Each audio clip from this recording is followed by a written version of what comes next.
আপনি কি প্রায়ই ক্লান্ত বোধ করেন কিংবা সামান্য কারণেই মেজাজ খিটখিটে হয়ে যায়?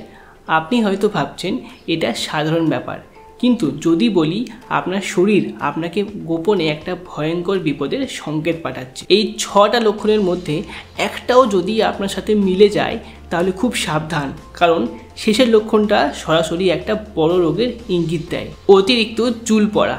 আপনার চিরুনি বা বালিশ কি চুলে ভর্তি থাকছে? প্রোটিনের অভাবে কিন্তু চুলের গোড়া দুর্বল হয়ে যায়। আরে আপনার চুলও কি আমার ব্যাংকের ব্যালেন্সের মতন পাতলা হয়ে যাচ্ছে নাকি? নখ ভেঙে যাওয়া। একটু আঘাতেই কি আপনার নখ ভেঙে যায় বা তাতে সাদা দাগ দেখা যায়? এটাও কিন্তু প্রোটিনের অভাবের ফল।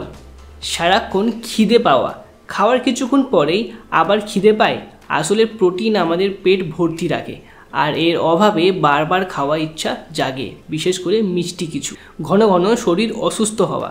আপনার ইমিউনিটি বা রোগ প্রতিরোধ ক্ষমতা কিন্তু প্রোটিন দিয়েই তৈরি, তাই এর অভাবে সামান্য ঠান্ডা লাগা বা জ্বর লেগেই থাকে। শরীর ফুলে যাওয়া, বিশেষ করে পা, গোড়ালি বা মুখ যদি প্রায়ই ফোলা লাগে তাহলে এটা শরীরের জল জমার লক্ষণ, যা প্রোটিনের অভাবে হতে পারে। আর সবচেয়ে ভয়ঙ্কর লক্ষণ হলো ঘা শুকাতে দেরি হওয়া। ছোটোখাটো কাটা ছেঁড়া যদি সহজে না সারে তাহলে বুঝবেন আপনার শরীরের মেরামতির কাজ ঠিক মতন হচ্ছে না, আর এর মূল কারণ হলো প্রোটিনের অভাব। কিন্তু ভয় পাবেন না, এর সমাধান আপনার রান্নাঘরেই আছে।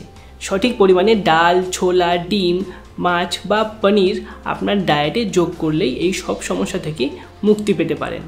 আপনার শরীরে এর মধ্যে কোন লক্ষণটা সবচেয়ে বেশি দেখা যায় কমেন্টে জানান। ভিডিওটা ভালো লাগলে শেয়ার করুন আর চ্যানেলটি সাবস্ক্রাইব করুন। সুস্থ থাকুন, ভালো থাকুন।